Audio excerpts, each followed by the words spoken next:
Welcome to today's webinar, the webinar on Deepening the Relational Foundations of Reflection.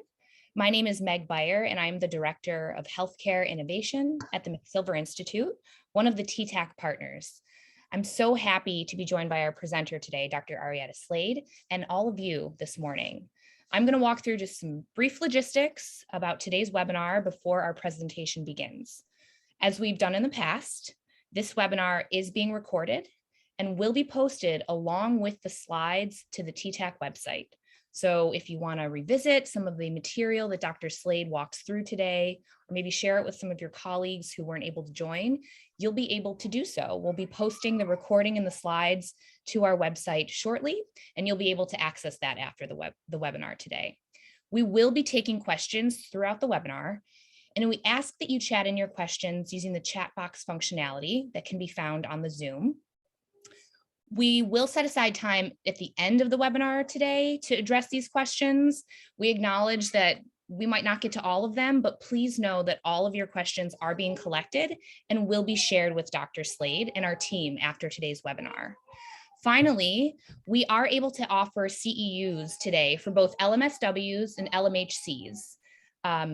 After you attend the webinar, you will be receiving instructions on how to obtain those CEUs. So further information and instructions will be distributed via email following the webinar. One thing that I do want to encourage everyone is that if you're only joined by phone today, which means you're not seeing the slides, we would recommend that you log on to Zoom using your email address that you registered with in order to obtain the CEU credits. It has to do with how we catch registration and confirm that you actually attended. So if you're only joined by phone today and you are looking to seek CEU credits, we ask that you use the Zoom link that you registered with to join the webinar today so that we can confirm your participation. Finally, towards the end of the webinar, we're going to be distributing one of our feedback surveys using the chat box functionality. So my colleague Nadej, who is our coordinator host on the back end today, is going to chat out a survey link. We ask that you click the link that is shared in the chat box and complete the feedback survey.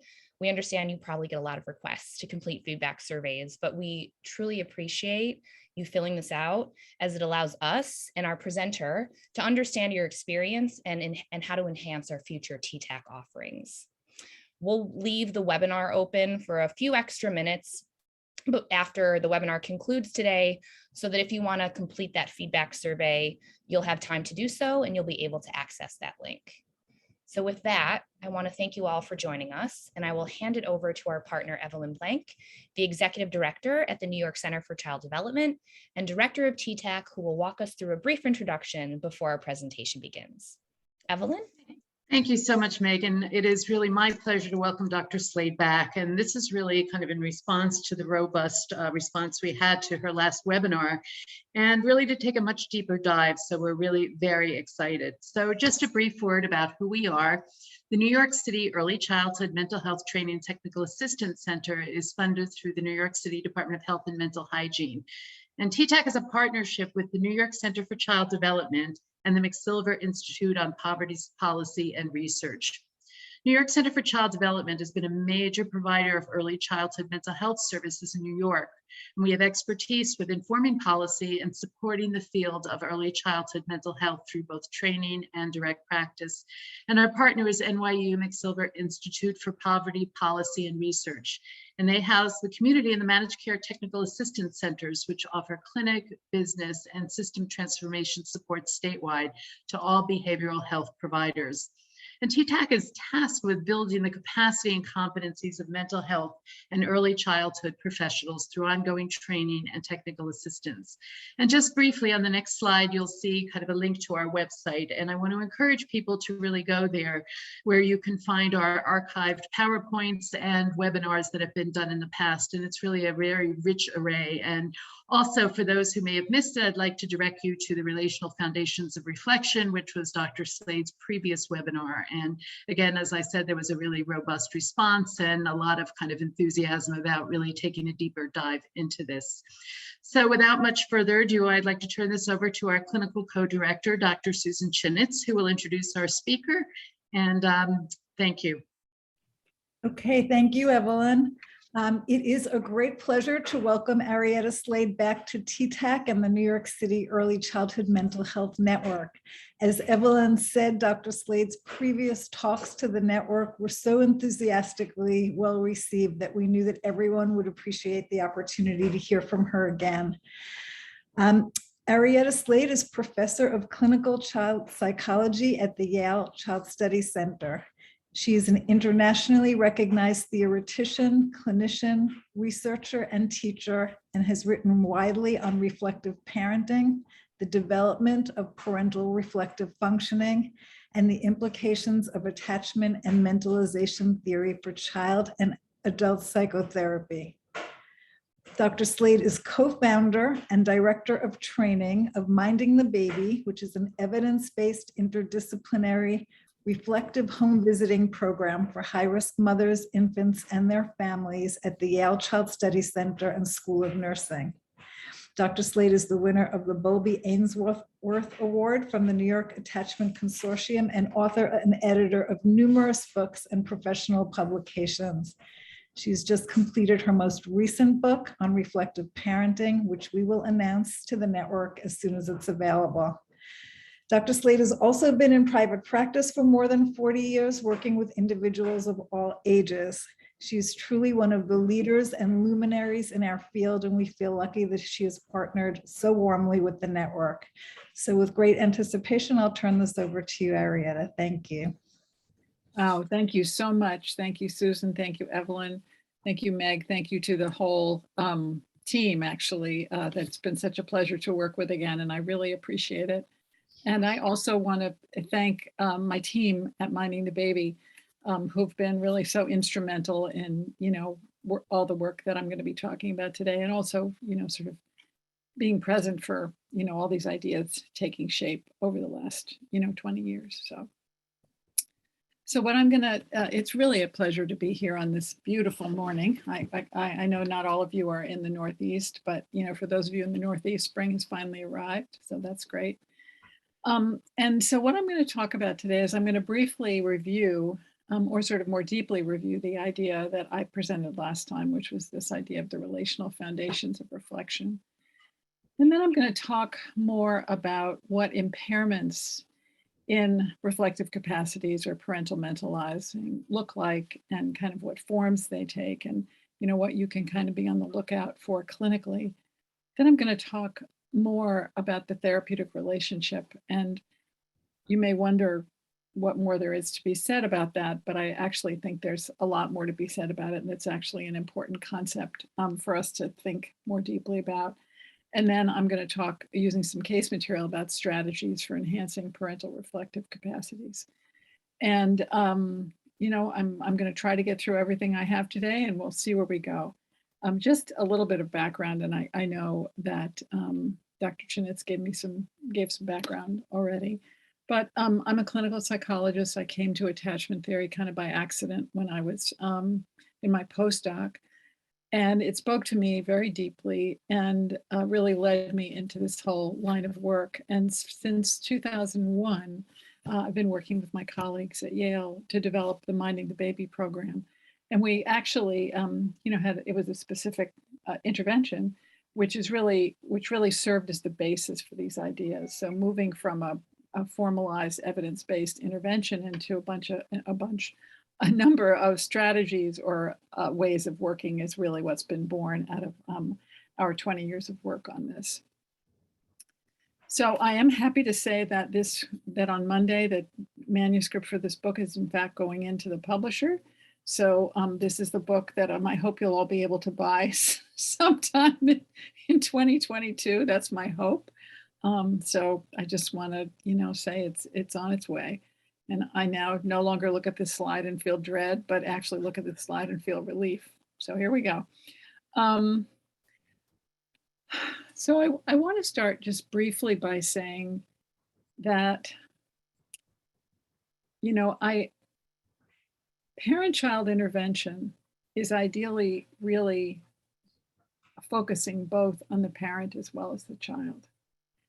And a lot of my work has really been driven by the awareness that at some level there are multiple things about the parents that we really need to know more about and to think more about and to introduce more into our practice. Because actually, and this really leads into my next slide, getting to the baby is our goal. But we get to the baby through the parent. And parents, come to us with, many struggles, with many challenges.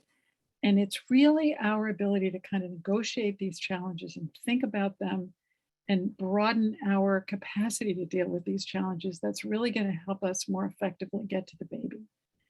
And, I certainly don't by any means mean to advocate for parent work as opposed to parent-child work.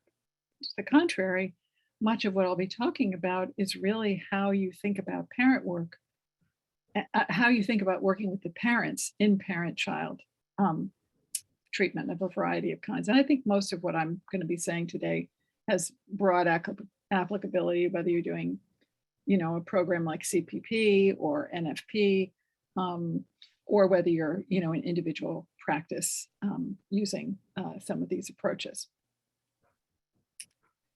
So I just wanted to start by posing a general question: what is reflective practice? And I mean, I could talk for a long time about the way that I think that terms like reflective are so widely used now that in many respects they've lost some of their meaning. And I'm going to be using a term today a lot called mentalizing, which is a term that is unwieldy and unfortunate and doesn't really grab people. But I think it's trying to get at the process a little more deeply. And I really appreciate that about the term. But reflective practice generally our approaches to help the parent see and hear the child. And, we all remember Selma Freiberg's classic paper in which she talked about when the mother's cries are heard, she'll be able to hear her baby's cries. And that's really what I'm emphasizing today, is how we can help the parent become more receptive to the child. And part of that process is obviously helping the parent recognize and process their own emotional experience, their many past experiences, as well as what they're dealing with currently. And the capacity for the parent to be there for the child is what builds the foundations for secure attachment. And secure attachment is another term that unfortunately is so widely used that I think much of its meaning is lost. But as I see it, it means really two things. One is that the child has a sense that they are safe, they matter, and they belong, right? That there is someone for whom they are the center of the universe. That is they belong to someone, they belong to a culture, they belong to a family, and they belong, in that sense of you're my baby. Mary Dozier has this wonderful way of saying, she says, the look in your eye that you have when you say, you're my baby. And that feeling of you matter to someone is part of secure attachment. Because that, I always say that it doesn't solve everything, but it sure makes it a lot easier to go through childhood if you have that sense of security. But the other thing that secure attachment means is that you're not chronically dealing with feeling threatened, with feeling that you're in a state of mild fear, you're in a state of mild arousal, or you're having to shut down completely against arousal. Because it's really, if you read back to what Bowlby and Ainsworth originally talked about, what they really are talking about when they talk about insecurity is that feeling of, I'm not sure anybody will be there for me. And I'm in a state of anxiety because of that. That's why Ainsworth originally called it anxious attachment, by which she literally meant, I'm anxious that I'm not going to get my needs met. And if you think about the kids that you're seeing, many of them are they may feel like I am really important and I matter, but that relationship is compromised enough that I can never quite get over this feeling of some fear that I'm going to lose it, that I'm not going to, nobody's going to be there for me, which leaves the stress system, which leaves the brain in a state of arousal that, as we know from all of the work on ACEs and everything else, is really destructive. So what makes it possible for a parent to see and hear the child? Well, as we talk about it as the mentalizing capacity. And again, I apologize for the word, but it's not my fault. This word wasn't my idea. And I've been trying to come up with another one, but so far, 20 years later, I still haven't. But what mentalizing refers to, and I'm going to talk about mentalizing now in two different ways, is it's the capacity to envision or imagine what's going on in the self and what's going on in the child. That is, Fonagy and his colleagues talk all the time about mental states, which means thoughts, feelings, beliefs, desires, or intentions. What's the child's intention? What is the child trying to communicate? What does the child want? These are all mental states. How do we evaluate a parent's mentalizing capacity? And this comes into the two approaches. One is we listen to what they say and how they say it. And the other is we watch what they do.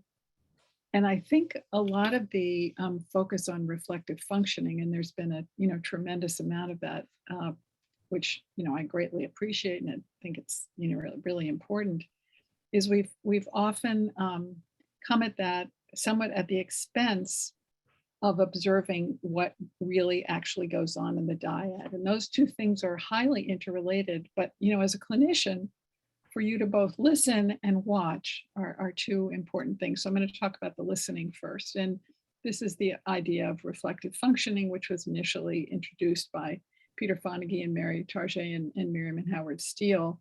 And they were really curious about what was it inside, what was it that moms and dads, moms and dads they studied, who had secure AAIs, what was going on inside of them? What did it mean to be secure? And what they found was these are people who could look back on their feelings as well as their parents' thoughts and feelings. That is, they had thought about and were in a way continuing to process emotional life. They had an acknowledgement of an inner life and a capacity to reason about or reflect on that inner life. And when you think about it, that's when you're working clinically, that's often the big shift, which is suddenly a parent, well, maybe not so suddenly, but the parent will shift from really focusing on the child's behavior to beginning to be curious about what's going on in the child and begin to be even curious about themselves.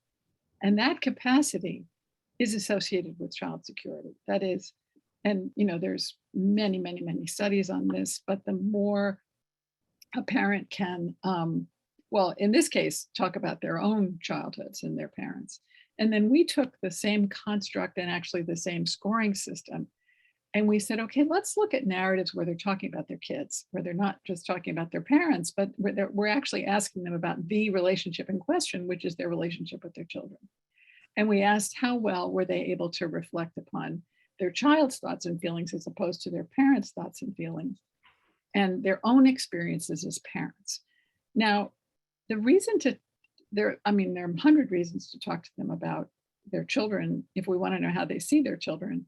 But one of the issues about studying a current relationship is that it's an emotionally hot, intense relationship. This is not an emotionally static relationship. This is a relationship where you have very strong feelings and you can get triggered. And so it's particularly important to be able to reflect or mentalize,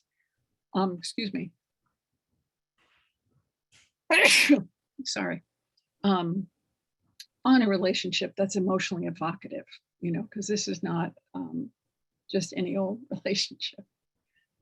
Now, this is a scale that was originally developed by Peter Fonagy and his colleagues, and that we adapted for the use of the parent development interview. And I want to get you focused for a moment on the bottom of the scale. The level 3, which we think of as identifying thoughts and feelings, is really a critical step. And when you look at outcome studies of parental reflective functioning, it's really that capacity that is associated with positive outcomes in other domains in mother-infant and mother and parent-infant interventions. In other words, once you get the parent to the point that they can begin to have words and a language for their own internal experience, and they can have words and language for the child's experience, that's when you see other change in whatever you're measuring in studying parent-infant interactions. Now, most of the parents that come to us, many, are really at a level 2 and below. That is, they really have a very hard time languaging experience for reasons, that are very, that they're threatened by them typically. And you see a range of kind of defenses against putting thoughts and feelings into words. And clinically, what we're dealing with are these defenses, right? And how we approach these defenses and how we think about them and how we manage not to be irritated, angry, shut down, frustrated, all the feelings that we have in the face of these very challenging defenses, which I'll talk more about in a minute. But you have to remember that these defenses are born out of experience. That is, this is how these parents manage to survive. This is how they are currently surviving. And they are doing this out of fear. And they're, that their child's going to be taken away, that they can't possibly acknowledge feelings because they would be way too threatening. They can't trust another person, so they push them away. All of these are defenses against loss, against fear. And it's so helpful to keep that in mind when a parent is really challenging you. And because I remember doing a talk with a colleague many years ago. We were talking to a group of teachers. And she said to the teacher, she said, the children are the easy part. It's the parents that are hard. And it's really true in our line of work too. It's negotiating that relationship that we have, to spend so much time on. So I'm just using this to kind of, and one of the more recent developments in mentalizing theory is they've started using this word prementalizing, and it's another awful word. But I do want to try to explain it a little bit and tell you kind of what it means, because I think it helps clinically to know what you're looking for and to know what you're aiming for. And I'll talk about that a little bit more in a minute. So that was the talking part. Then, that's the listening part. Now comes the watching part. Donna Shai, who many of you may know, about 10 years ago, developed a system she called Parental, Embodied Mentalization. And she had the idea, which is that you not only can tell whether a parent gets what's going on in the child's mind by listening to what they say, but you can tell by observing a parent whether they're interested in, curious about, and whether they get what's going on in the child's mind. And she was a dancer before she became a psychologist. And so she was very interested in body movement. And she looked at parents and children in the nonverbal period, prior to 1 year. And she noticed that parents who were able to implicitly conceive, comprehend, and extrapolate the infant's mental state from whole body movement and adjust their own kinesthetic patterns accordingly. Now that's a lot of words to say, hey, what do you want? Oh, you want that? Okay, look, I'll play with you, or you don't like that. All of those are ways that you respond to, you respond to what the child is signaling you and adjust your body. You have a dialogic communication with the child, even though the child isn't necessarily speaking, but they're cooing to you. There's a back and forth. All of those ways that we convey bodily that I'm with you, I get you. We do as adults as well, but it's when you don't have words yet with an infant under a year old, you have to use some other form of observation. And of course, parents of children under 1 can tell you a lot about their internal experience of the child, but you have to watch them together to see how this is conveyed to the child. And Donna's measure is correlated with caregiver sensitivity and parental reflective functioning using the parent development interview. It's correlated with attachment security and peer competence and academic skills. And the higher the parent's PEM, parental embodied mentalization, the lower the child is to have behavior problems. And there's really been this move in the research in this area to broaden our thinking about, if you will, nonverbal relational mentalizing. You know, how do we convey with our bodies that we're present, that we're listening and curious? So developing both of these capacities, both the parents and capacity to be with the child physically and to contemplate their internal life in their own minds, is the focus of a lot of what we do, you know, regardless of kind of the setting that you're in. Even if you're delivering a curriculum, you know, fairly clear-cut curriculum, if you don't have this buy-in, if you don't have these capacities in parents, the teaching you have doesn't make sense to them because they're not attuned to what they need to be attuned to. As one parent said, you know, I think the person who told me the story is on the call, but I don't need any more handouts, you know, because handouts don't help me experience. You know, I need to shift my experience. So how do we develop these capacities in parent-infant programs? Now, I'm going to spend a little time on this slide because the goal that we're after is at the top of the triangle, which is the parent's capacity to mentalize, to explore new ideas, to try new things, to learn in the therapeutic relationship, to learn in the therapeutic environment, to learn about themselves, to think about what's going on, to reflect, and also what we see in the child is their capacity to play, or the adult's capacity to play. I mean, how often do we, you know, really have to work to get a parent to even take on the idea of playing with their child, and how helpful it is when you just see them break out of some of their defenses and begin to play. So these are all things that we want to promote, that we want to help a parent develop. But as I told you the last time, this is built on the foundations, first of safety and regulation. That is, in the relationship with you, first of all, before you can even develop a relationship with a parent, they need to feel reasonably safe and reasonably regulated. And I think that oftentimes clinicians, especially when the situations are very challenging, is that we need to be more attuned to assessing whether or not a parent feels threatened, and really getting how a parent is expressing that they're threatened, and to really think about, well, what can I do to soften that? And you're a threat by being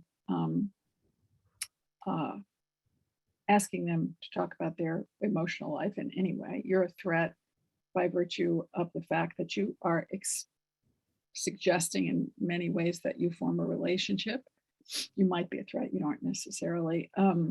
And you're a mandated reporter. There may be differences between you and the parent, class-wise, racially, and all of these things become sources of threat that we have to become adept at managing. And when a person feels threatened, they're dysregulated, or they tend toward really rigid modes of defending against themselves. And so much of what we struggle with, and I'll talk about this more as we go along, so much of what we struggle with clinically is really these bottom two triangles. You know, parents who are threatened. Now, this is really the prementalizing part of the graphic. You know, being dysregulated and being in danger and feeling threatened. But that's really where and I'll make this point again. Well, I'm not going to make it right now. I'll make it in a minute. But establishing some feeling of safety, which is built over time. You know, the problem with short-term interventions is there's just not enough. I mean, I could talk for a long time about many of these issues, but the problem with shorter-term interventions is they don't really allow the time that's needed to feel safe enough and regulated enough to begin to have a relationship. I mean, the relationship depends on safety, and the better the relationship, the more it brings about a feeling of safety. So there's a circular reaction. But, you know, when a child, when they're, you know, there's the threat of removal, or there's a threat within the family, there's a threat that between the couple, all those things make it really, really hard to develop some trust in you. And the reason I drew this triangle this way is because all of the top parts of the triangle depend on the relationship. They depend on the quality of the relationship and the attachment that you and the parent have. And this idea of relationships supporting symbol development has been in the literature for 50 years, but it really implies that unless you feel contained, you can't explore. And I'll talk in a bit about Fonagy's idea about epistemic trust and the we mode, but these are all the bases on which reflection happens. So in other words, so if you're going to be talking about reflection and reflective practice, that implies really understanding the bottom parts of the triangle as well. So what disrupts the relational foundations of reflection? And this is where, now I'll make that point I didn't make a second ago, which is that when you talk about trauma-informed work, this is really what you mean, that the person is in a state of threat. Now, again, they could be threatened not just because of the relationship with you, but because they've had such terrifying experiences, or they're still having terrifying experiences. And that, at that level of agitation, that level of fight, flight, or freeze, that level of being in survival mode, Steve Porges's work is so useful here, where he really talks about the difference between being in a state of defense and fight or flight or freezing, or being open to social engagement. And you can't be open to social engagement until you relax a sense of threat. And again, I think that we talk a lot about trauma-informed work, and obviously, CPP deals with it very directly and effectively. But I think broadly speaking, when we're talking about trauma-informed work, it means we're going to be seeing disruptions like this. It means it's going to have affected their cortisol levels and their stress levels in the, various parts of the brain. But it also means that they are likely to have mental health difficulties. I mean, being trauma-informed is not separate from a parent's emotional state, their emotional development. And we need to be, even though parental mental health is one of the competencies for endorsement at the specialist and mentor level, I think that really appreciating how much of what we're addressing often are psychological problems, are psychopathology that have come from being in this chronic state of threat. I mean, there obviously are biological reasons as well, but that's really not what I'm talking about. So what makes it hard? What keeps people from being able to mentalize and get out of these threatened modes? Mentalizing is most important in moments of negative affect, but like when you're having a fight with somebody, the best thing is if you can kind of keep your head about you at some level. I mean, I have a person I'm seeing right now in therapy who's going through a very rough time. And every time that person gets triggered, they move into complete disaster mode. Everything's going to be terrible. I'm going to lose everything. Nothing's going to go my way. And she can't stay out of that space because she can't maintain that perspective of time, of something unfolding, of various pieces falling into place, because her part of her brain that's just full of danger is most activated. And we think about this as the amygdala and the emotional brain and the HPA axis. And what happens is when that part of the brain gets so activated and you're in those two bottom triangles going haywire, is the prefrontal cortex, which is what allows you to think and plan, is just not working right. Think about how hard it is to think when you're really, really agitated about something. And I think what we're seeing a lot of the time are parents who are in this state, they're in survival mode, they can't see the child, and they're in what Flanagan and his colleagues, Patrick Boyton in particular, talk about as prementalizing. What impedes parental mentalizing? I talked earlier about a hot relationship. And by that, I mean the child's needs or emotions become a threat. And when, for example, when you've had such disappointment in relationships as a parent, and you see your child's longing and you feel your child's longing and you feel their one wish, normal wish to collapse against you and gain comfort, that alone can be threatening, because to be there for a child in that moment, you got to feel it, you got to experience it. Or the child, him or herself, can be a trigger or re-traumatizing, perhaps as a function of the relation, who the child's other parent is, maybe the way the child looks. There are all sorts of ways in which children can be re-traumatizing. And so right there, you've got those bottom parts of the triangle, sort of erupting and causing all sorts of trouble all the way up the line.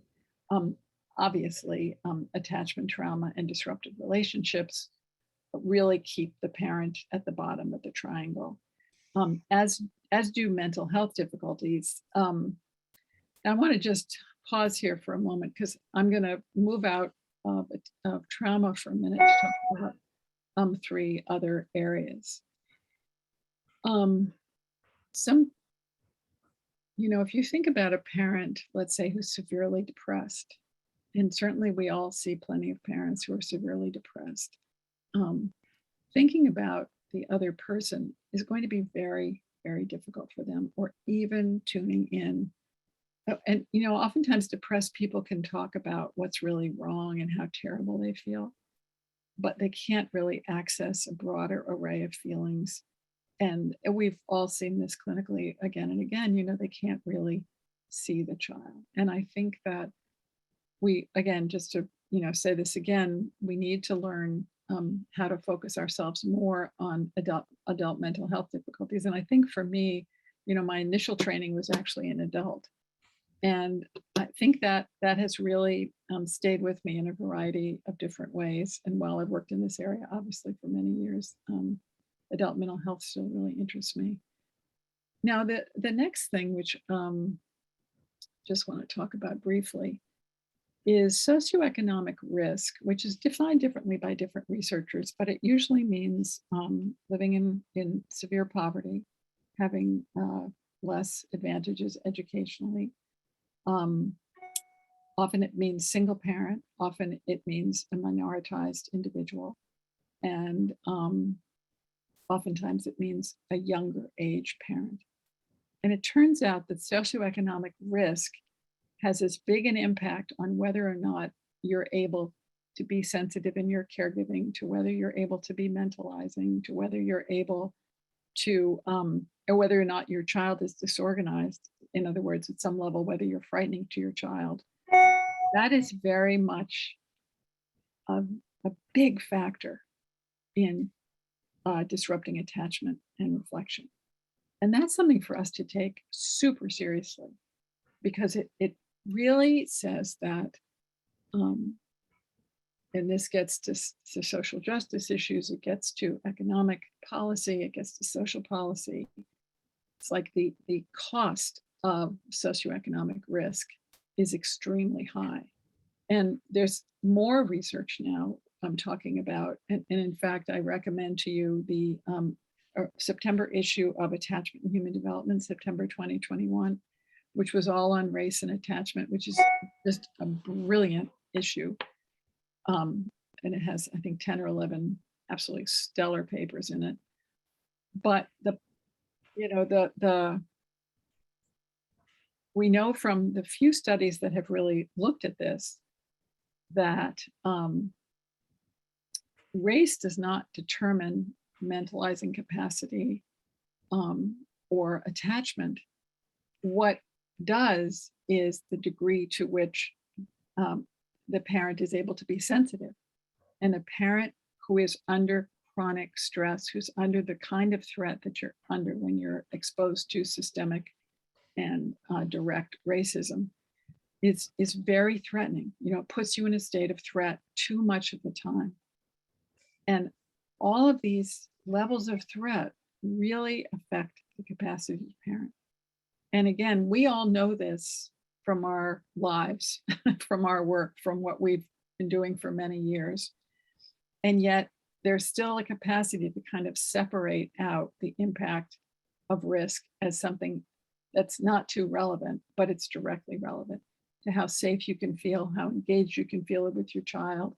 I mean, not knowing where you're going to live or what you're going to eat, or whether your partner is going to hurt you, really disrupts the capacity to be in a relationship. Now, I talked earlier about prementalizing, and I said I would come back to what that means. And essentially, we talk about it, these difficulties seeing and hearing the child, as having kind of two general tendencies. And I don't mean to say you're only in one or the other, you can't be in both at the same time, because in fact, they kind of move around, but I think it's worth understanding the differences between them. And the first is what I've come to call too little.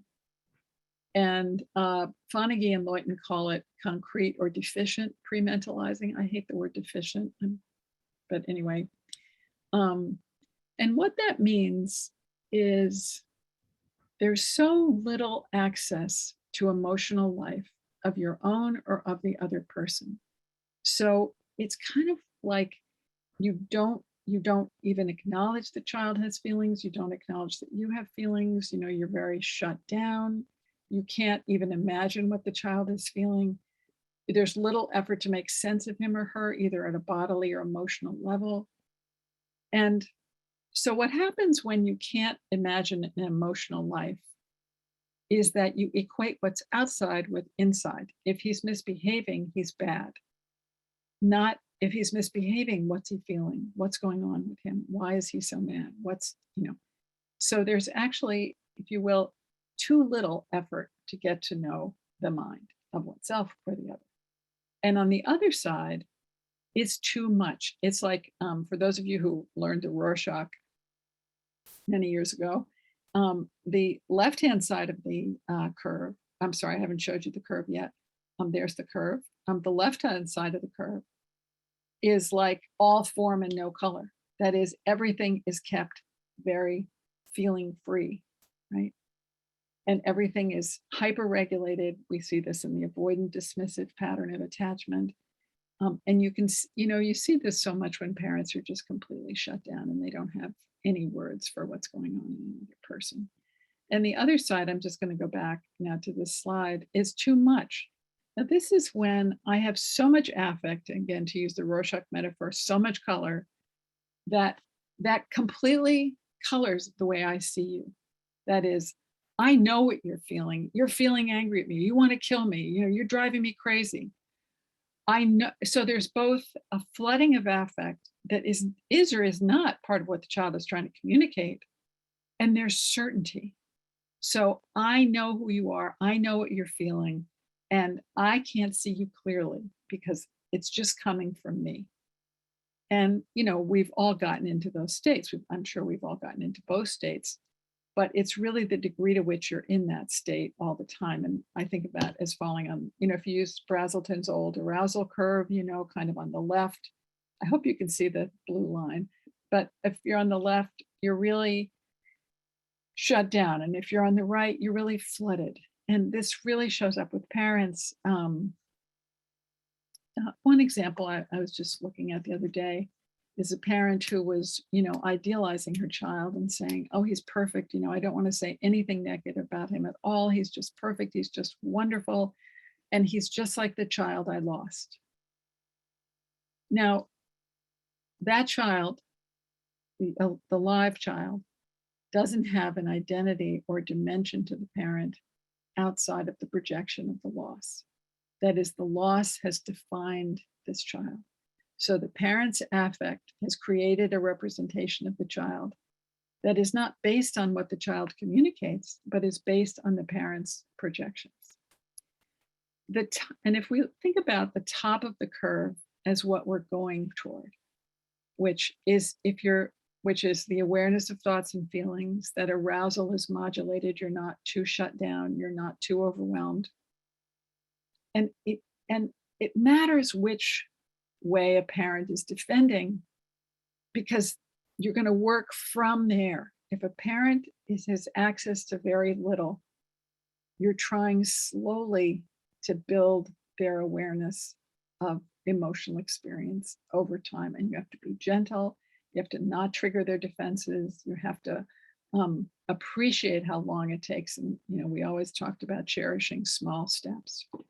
But if there's somebody who's highly aroused and really stressed, then actually part of what you're doing is trying to inhibit a little bit of the emotionality and create some boundaries around it and organize them a little bit and begin to diminish the stress and arousal, because these are both responses to stress.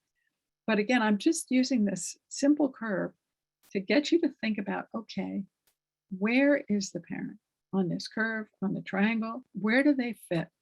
And that gives you a sense of what your sort of immediate goals are. Now, I'm going to talk for a little bit about, relationship-based practice. And this is an antidote to prementalizing and to really being in kind of primitive modes of defense. And that's that key piece that we're working on to help a parent feel safer and more regulated. And I guess as I've said, it's really the support for everything else. But the thing that I've found, there are many of you out there, maybe a few of you would want to take this on with me or argue with me, but I really think that there's, I find that particularly working with younger clinicians who are new to the work, that it's hard to trust yourself as a therapeutic agent. It's hard to trust yourself, realizing that you are a key part of how this is going to work.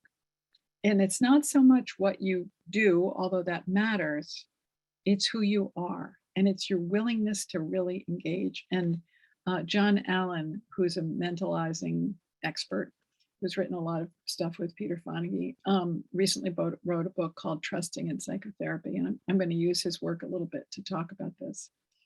But it really comes out of my sense that we don't, as much as we're devoted to relationship-based practice, I think we need to think about what this means a little bit more deeply. And in particularly how we help clinicians access their humanity, access who they are, because that's what's going to make the difference. I was going to say there's this, I have here Dr. Seuss's quote from the Lorax, which I got from a paper by Julie Ribideau, which is, unless someone like you cares a whole awful lot, nothing is going to get better. It's not. And I think it's that capacity to care that is so important. And John Allen talked about this as our skill in being human. And when I use the word care, I think about all of the years in my training when there was kind of, you weren't sort of allowed to say that you cared, and you weren't sort of allowed to say that your patients really mattered to you, but of course they did, and there were so many prohibitions, about violating boundaries, which is so important, but that doesn't mean that you don't care. There were prohibitions, it was called countertransference, which I think is really not a particularly useful term.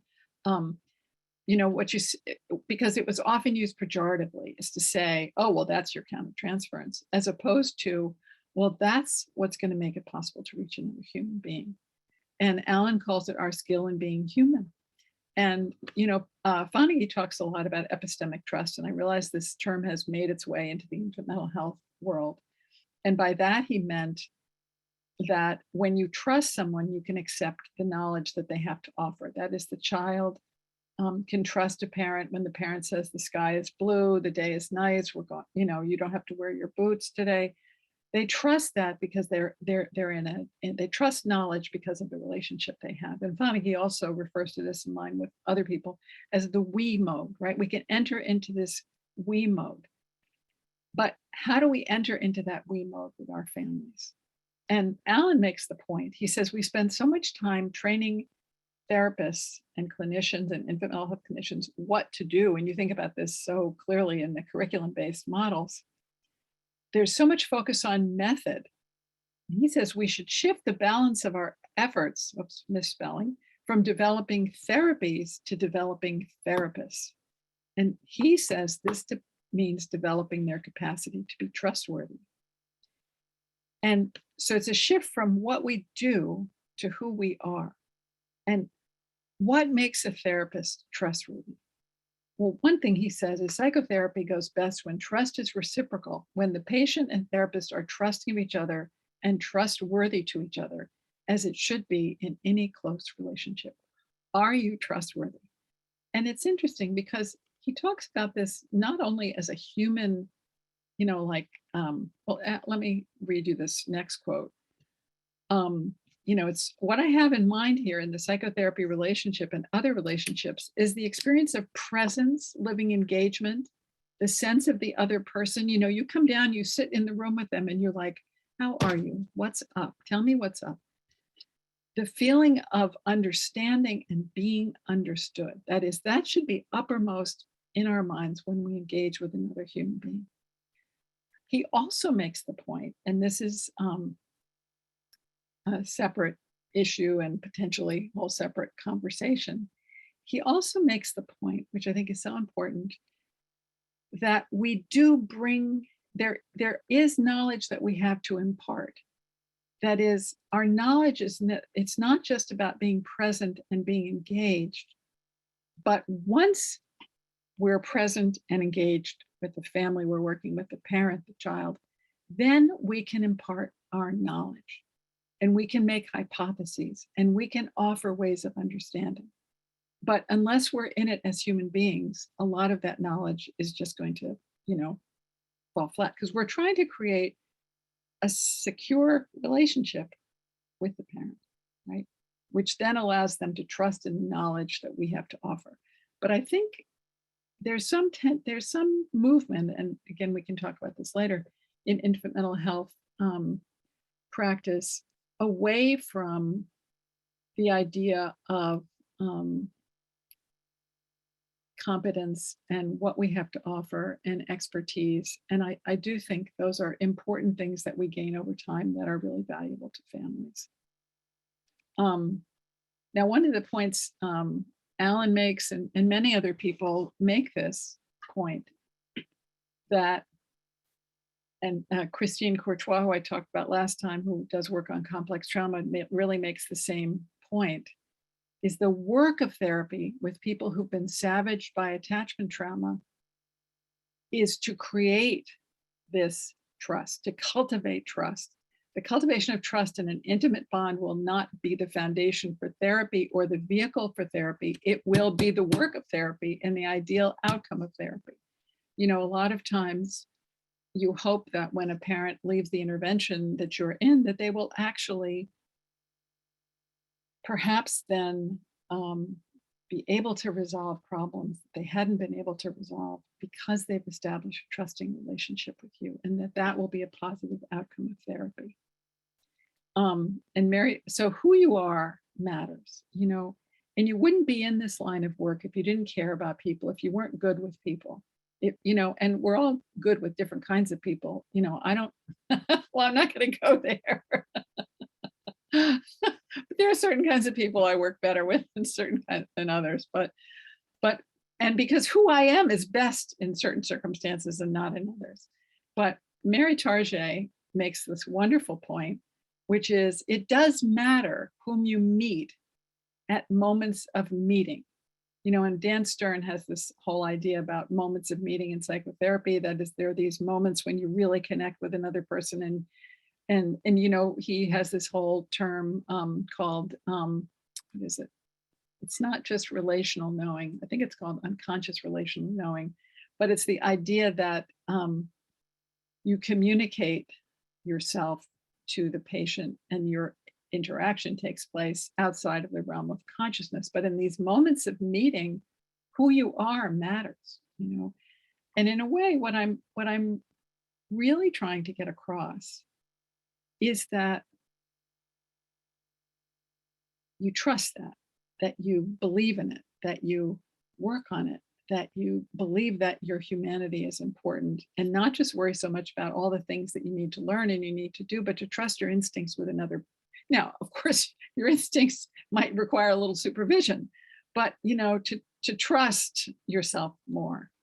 Now, one of the Karen Sock-Whitney is a wonderful psychologist who's written a lot about vicarious trauma, and she talks about, and I love this idea, the risk in connecting. You know, there's risk in connecting in that way, of allowing yourself to be vulnerable to another's pain, which then is going, you know, I mean, I certainly know myself, you know, there's certain people I work with where it gets right here, you know, I can just feel it. And by being fully engaged and emotionally present, we relinquish the safety of distance, you know, and this can be very challenging, but it's what makes real connection and healing possible. So I guess I said, just to sum this up, saturating our clinical stance with humanity, they matter to us and we matter to them. And I think that's really important. Okay, well, I was aiming to get here at just this moment, so hang in, everybody. We're on the home stretch. So now, you know, with this, you know, real dominant focus in developing reflective functioning in parents, which has been a big focus of the mental health movement,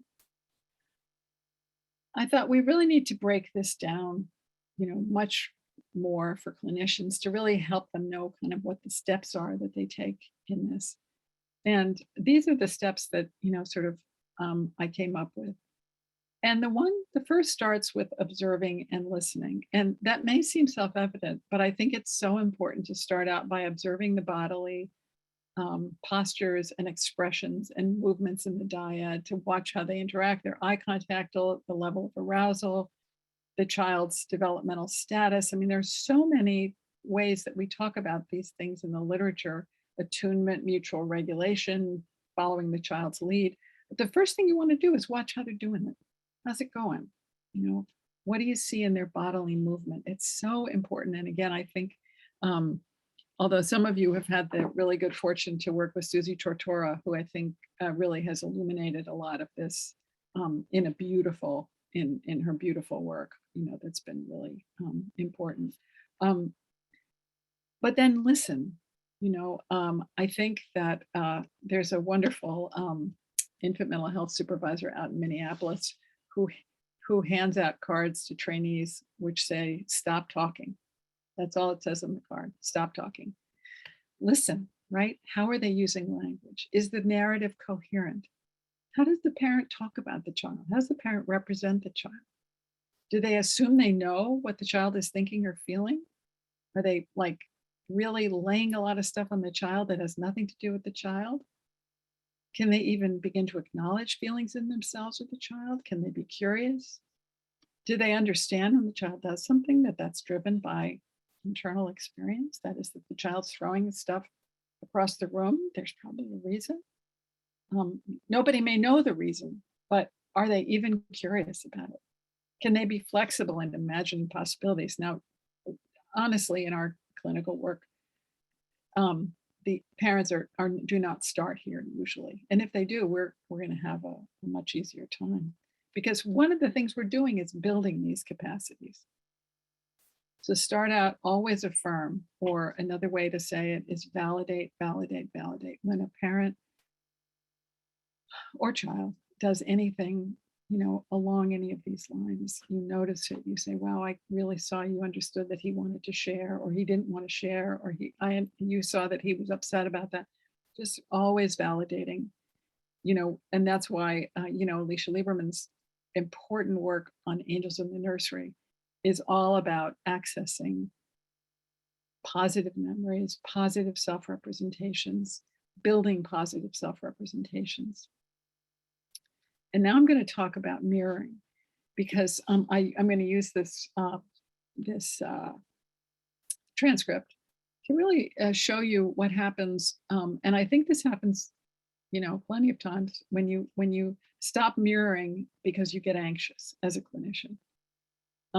So it means staying in the moment and close to the parent's experience, reflect their feelings back to them, repeat or rephrase it if you don't understand it, to ask for clarification. And if the parent isn't telling you enough, to ask them to elaborate on what they're saying. So you're really staying close to where they are. And here's a transcript. Now, this is a mom. A home visitor comes in, and the mom is very angry, and it's apparent right away. And the child is over to the side of the room, and the home visitor says, "What's going on? How have things been?" Mom says, "Bad, terrible. I'm raging. I found out yesterday that this so-called friend, not even just an acquaintance, has been going around telling people that I have crabs. I couldn't believe it. I was so mad when I found out. I just spent the whole afternoon walking around her neighborhood, hoping to run into her so I could kick her butt." Now she's on the right-hand side of the curve. She's, if you want, I don't know whether her friend actually did this or not, but she is convinced, she is certain, she is absolutely clear that this is what has happened. And she's in a state of high arousal. And home visitor says, "Oh, that's terrible. Why would she do that? Sounds like you were really mad, furious, in fact." So she actually mirrors perfectly. "Yeah, why would she do that? You best believe when I see her, I'm going to kick her butt. I don't understand." So she elaborates. "I don't understand. I mind my own business. I don't do nothing. I stay in the house and clean, etc." And she's got something coming to her. So she's still very, very aroused. Now, what happens here is the clinician then gets worried.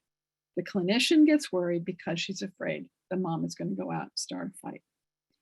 And what happens in that moment is the mom's over here on the right-hand side of the arousal curve, and the clinician joins her. So she mirrors it first. She says, "I get it. You're so mad. You really want to hurt her." And then she tries to get to mom to mentalize a little bit. "What do you think it would be like for your son to see?" "Well, I wouldn't do anything if my son was with me." And she says, "Oh, that's good. But if he wasn't with you, would you fight her?" Because again, she's trying to get the mom to think about not fighting. She's trying to move her away from hyperarousal. "Oh, yes, you best believe I'll kick her butt. She can't just go around talking crap like that. I'll look like a punk if I don't do nothing about it." So she again mirrors. "I can see how angry you are that she's been spreading these rumors about you." And then she takes a mentalizing stance. "You think she's messed with your reputation." "No, I don't think she has. She has," right? So she, actually, that's not concrete. That's the other. That's, she's completely insisting that she knows what's in this other person's mind. And she's not ready to think about the effect on her kid, think about whether she's going to go to jail, think about whether she's just not there. But the home visitor, who's got many roles to play, is of course worried about what's going to happen if she goes out and has a fight. So she mirrors again. She's messed with your reputation. Did I read the last sentence? I don't think she has. She has. "I'm just worried about you if you were to fight her." And then she says, "What if you started a fight and she pressed charges or someone called the police?" And she said, "Oh, that would have happened." Then she becomes completely irrational. And she says, "Any police officer or judge in the land would hear the story, would take my side and understand that she lied and spread rumors, and I had to defend myself. And they wouldn't do nothing, as in getting arrested or going to jail, nothing, because they'd know I was in the right and I didn't do nothing wrong."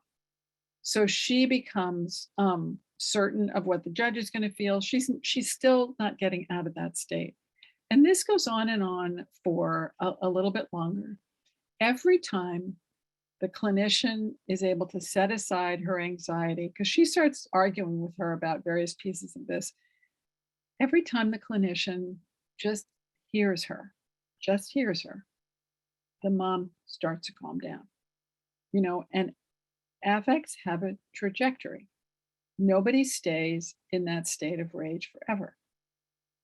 Got wonderful transcripts of a mother who says, she's in the middle of being angry. You have to let someone get through that.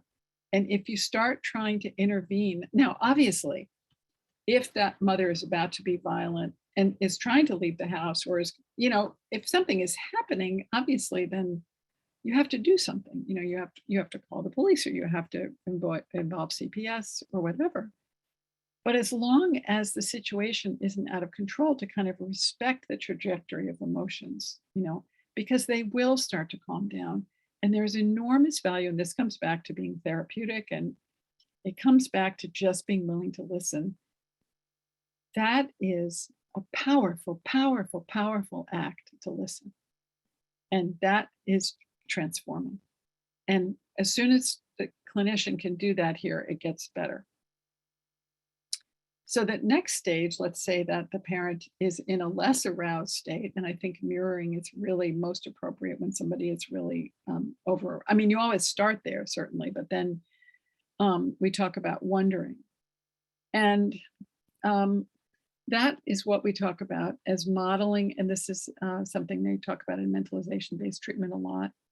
Model and encourage curiosity and wondering about a patient's thoughts and feelings. I don't know what you're feeling. You take a stance of not knowing. And it's interesting because out in at the Menninger Institute, where they've done so much work on mentalization-based treatment, they actually have to deprogram psychiatrists from saying, essentially, I know what you're feeling and this is what it is. And I don't mean this just about psychiatrists, because everybody in the mental health profession can be guilty of it. But it's particularly strong in a medical model where you're looking for a diagnosis, et cetera.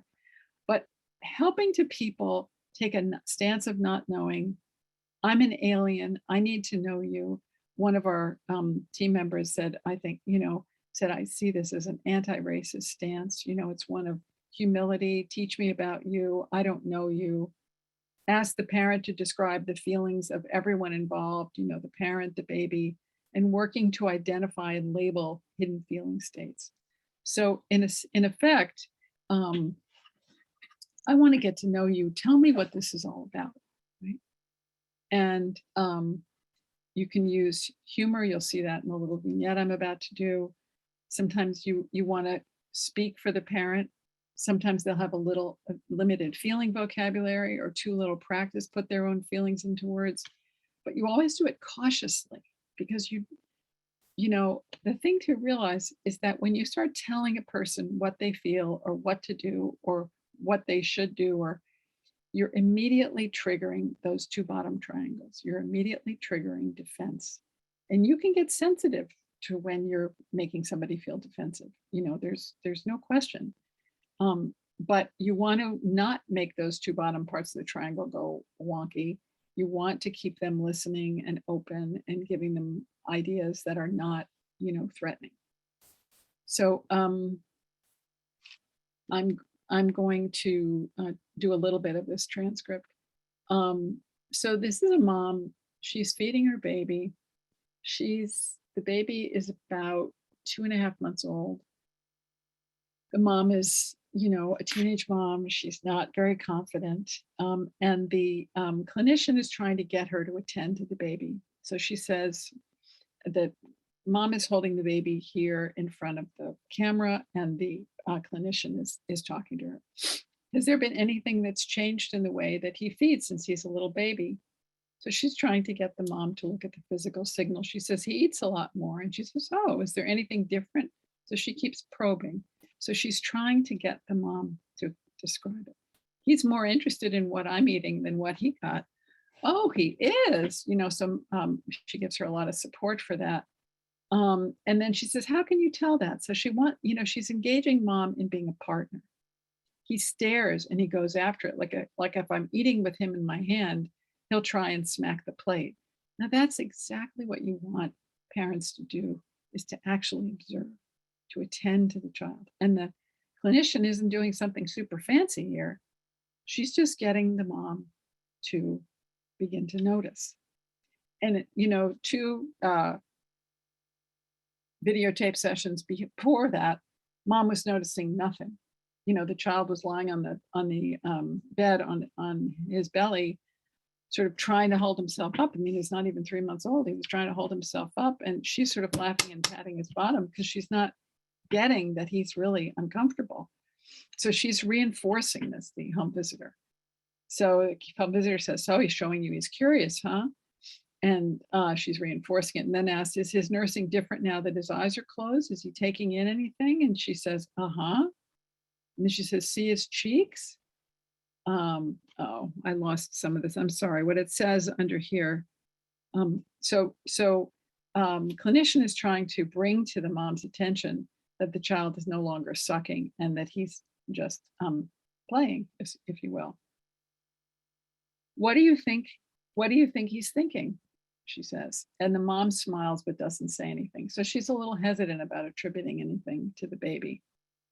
And then the clinician says something like, is he feeling bad? And Belinda laughs and says, no. She says he wants to eat. And then she says, drink this bottle. And then her smiling increases. And then he starts opening and shutting his eyes in a very sleepy way. So the mom is really getting a lot of reinforcement from the home visitor just to pay attention to what's going on in the baby. And then what happens is somebody comes in the room and there's a lot of noise and the baby flails around. And the mom very intuitively just folds her arms around her because now she's more aware of the baby. She's picked up on this and she folds the baby arms around the baby, him, to protect him from the noise. Okay, you have to learn to tolerate uncertainty. And I think this makes all of us so uncomfortable. And, we'd really like to know what's going on and how to fix it and to do it right away. But, that can't always happen. And one of the things that happens when we're uncertain is we feel like we should do something, we should fix something. And that impulse to do, to fly into action and to, give them advice, tell them what to do. I know what's going on here. And we find ourselves so often like solving a problem rather than staying present. So you have to cultivate the humility of not knowing and fight that impulse and sit, listen, and observe. Sometimes you have to do something, but I'm just talking about it. So I'm not going to have time to go through this whole transcript. But the point I want to make, and I'm going to do a little bit of the transcript, is that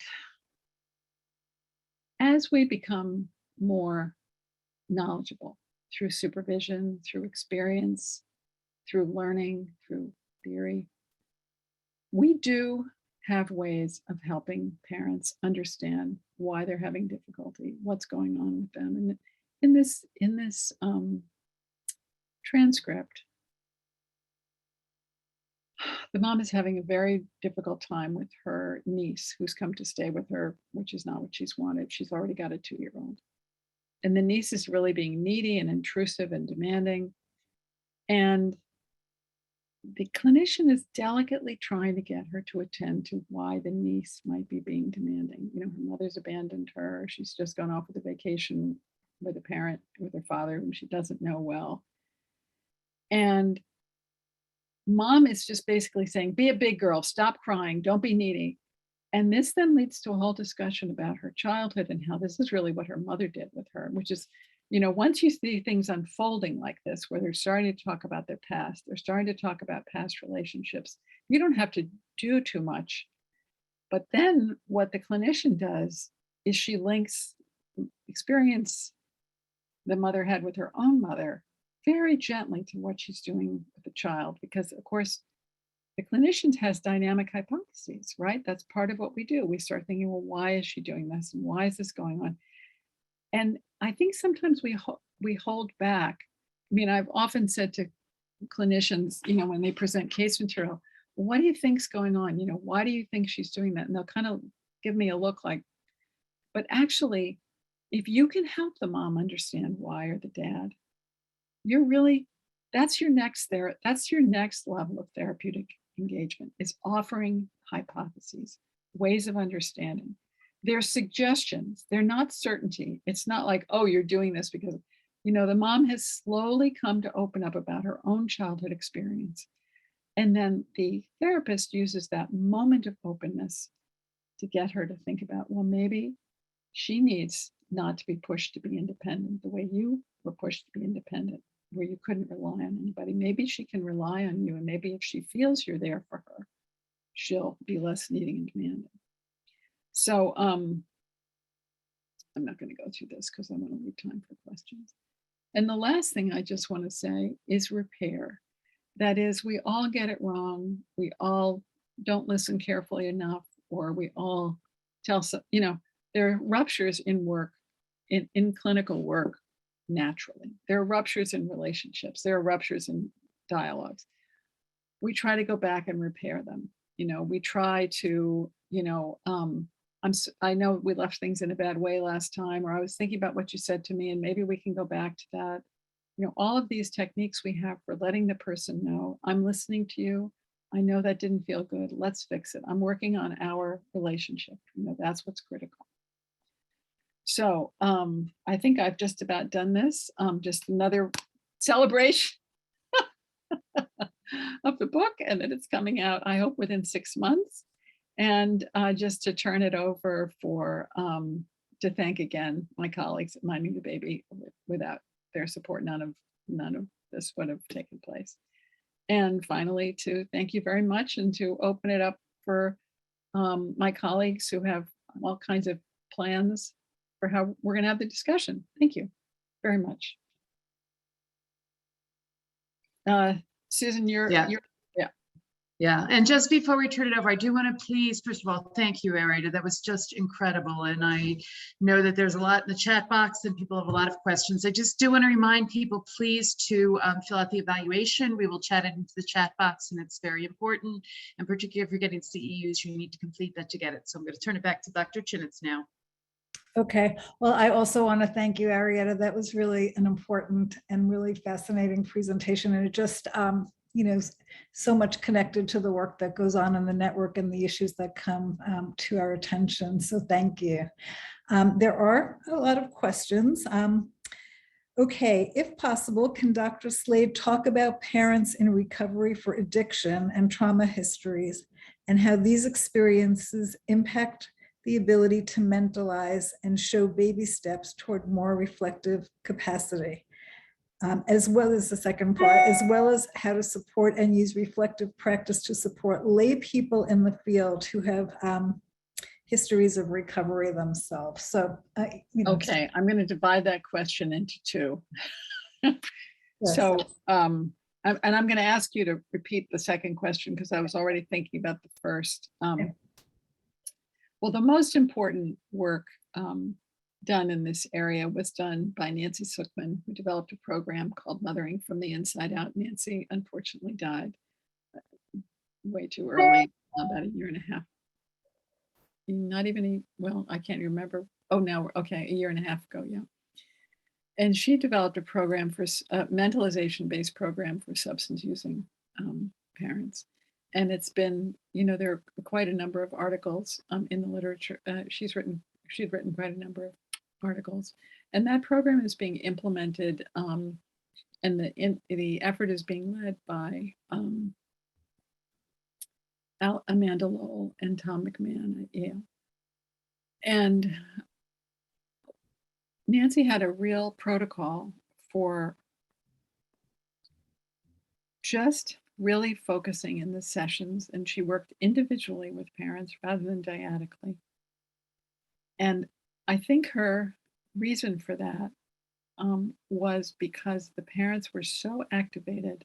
I mean, when you're, all the parents who were in her program were still using to some, they were following them, hoping their using would decrease, which it did. But, essentially, one of the reasons that people use drugs and alcohol is to cope with those two bottom triangles being so, I keep using words like wonky, when you're in a state of threat all the time or a state of fear. And, one of the ways that ACEs get transmitted into the body and account for all those long-term health outcomes is through drugs and alcohol and eating. Those are primary ways that people deal with ACEs, is trying to control that activation through substances. And Nancy's program was really about how do we access and develop these capacities in parents through the individual relationship with the clinician. And, I encourage you to read her work, but I think, it's very much the same. It's very much the same model. I mean, she didn't put it in this particular way. That's, just my way of organizing it for myself and for you. But, getting a parent to focus on what the child might be thinking and feeling is, and Nancy published a wonderful paper where she really said, I think it's the focus on mentalizing. And she had, education, psychoeducation doesn't have the same effect. Supportive relationship doesn't have the same effect. Because unless you're doing supportive relationship as a means to getting them to think about the relationship, you're not going to see changes. But I really encourage you to look at her work. And the second question about reflective practice with the layperson. Oh, you're off again, Susan. Thank you. Yeah, how to support and use reflective practice to support lay people in the field who have histories or histories of recovery themselves. I think she's talking about people in the substance use field who often, are not professionally trained, but work with clients. I mean, I think the thing I would really focus on in lay people's terms is really becoming sensitized to their own level of arousal. I mean, I think that is what folks in recovery are most vulnerable to, is either becoming extremely overwhelmed and feeling intense feelings, often intense negative feelings, and they just propel them forward, or just spacing out, zoning out, disappearing, and I think helping lay people become attuned. I mean, everybody, we can all benefit from becoming attuned to these processes, but just watching how you get activated or really massively deactivated as kind of a, what can I say, kind of like a tool that you can use as a practitioner to say, whoops, I'm getting a little too activated here.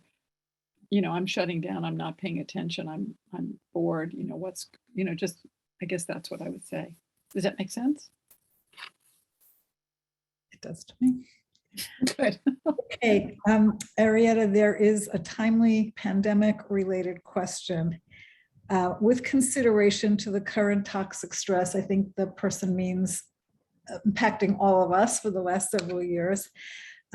Is it possible that the baseline is changing in that our little ones may be now open to social engagement while being chronically stressed? Well,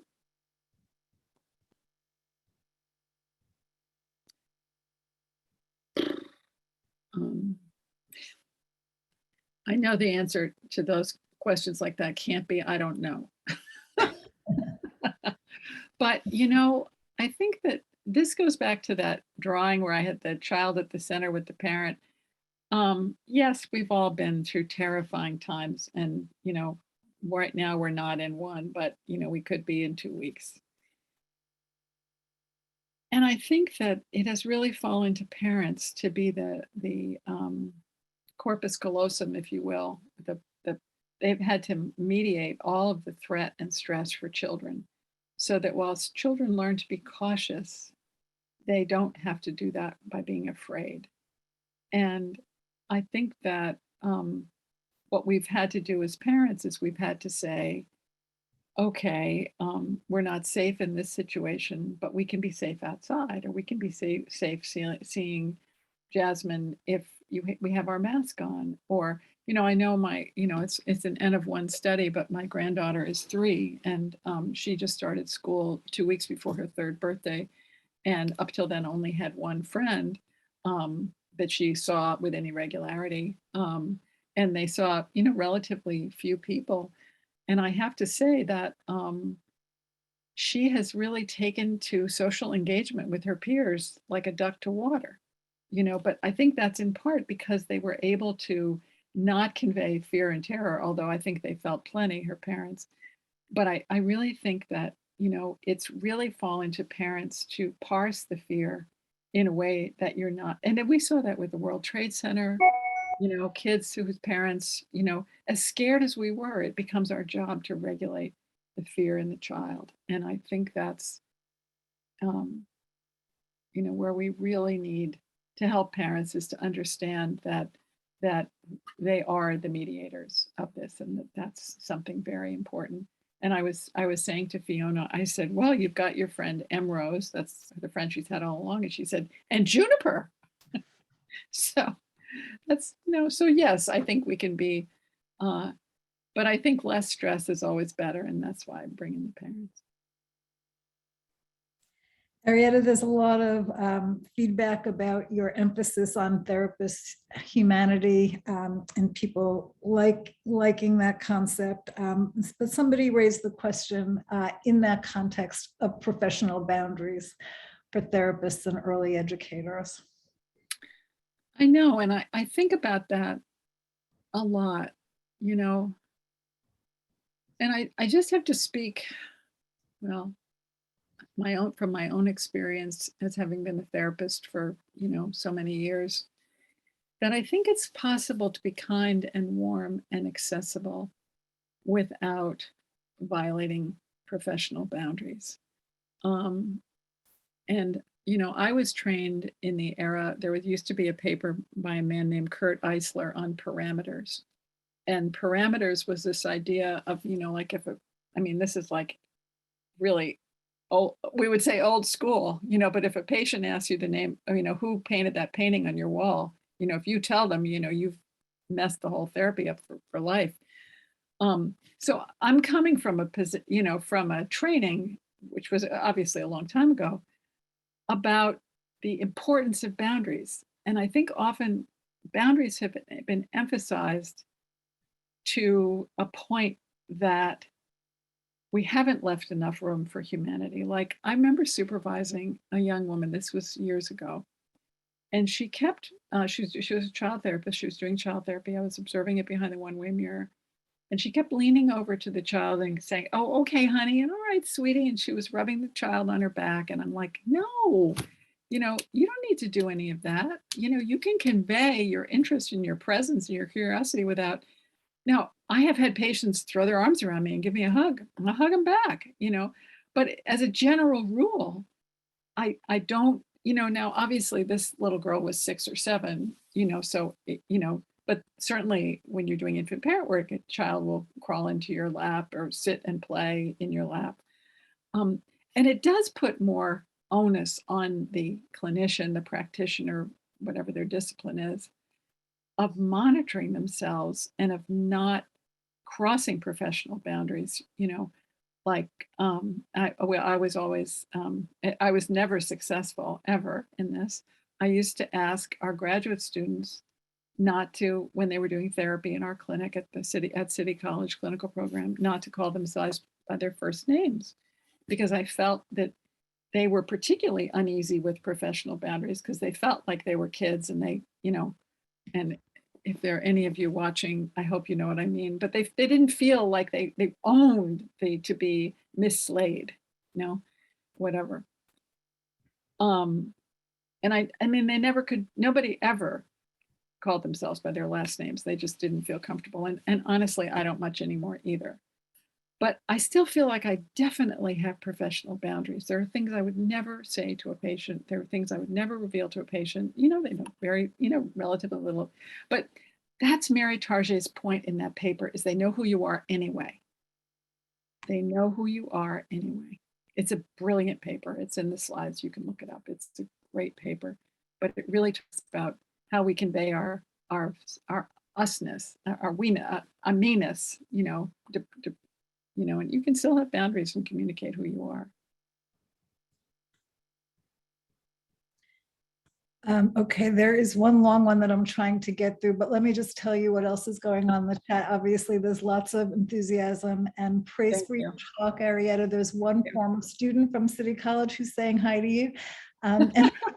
And Roseanne was nice enough to send a link to the volume of attachment and human development that you. Oh, thank you. Wow. that you mentioned. So that's all going on in the chat. I don't know, Evelyn, what do you think? There's one long question related to, I don't know, maybe related to the Ukrainian situation. Do you think we have time or should we get back? Let's do one more question, and if you're okay with that, Arietta. Sure. Okay. Actually, I don't know if I'm going to, this, we may need to go through this. I don't know if it's actually a question or just somebody's reflection on the Ukrainian situation. I have to look at that more carefully. If you do have a question embedded in that, we will get back to you, the person who put that on. Yeah, I think we got to mostly everything. There are some other suggested readings and links people are putting in. There's one question related to, it was a hard one to end on because it's complicated, you know, how to handle if a parent asks you to testify on their behalf in family court. That's a complicated one. Yeah, I mean, there's no simple answer to that question, obviously, because it Right, and other people have tried to intervene too. Okay, great. We will read it more carefully and get back to the person who asked. Right, because there's no really simple answer to that. But important because it happens all the time. I know. Yeah. I know. When you're working clinically and then, you know, the court wants information from the clinicians. So we will read that more carefully. Okay, but I think we are at time and I think we did get through most of the questions. People asked if this will be available to them and it will, both in the recordings and the slides. Everything's posted to the website. And somebody just asked about the link to the survey. We just chatted that back in. And just to say that next week, both of the recording and the PowerPoint will be on the TTACNY.org website, along with the earlier webinar that you know, Arietta did. Thank you so much. I mean, the feedback in the chat boxes, people really, somebody walked away saying they felt refueled professionally. So I want to echo that. This was very powerful, very rich. And I think that a lot of people do want to go back to the PowerPoint and the recording to really just kind of take a deeper dive into it. So thank you. And it's been a pleasure. Thanks for coming back. Thank you all. Thanks very much. Enjoy the afternoon. Take care. Bye-bye. Thank you. My pleasure.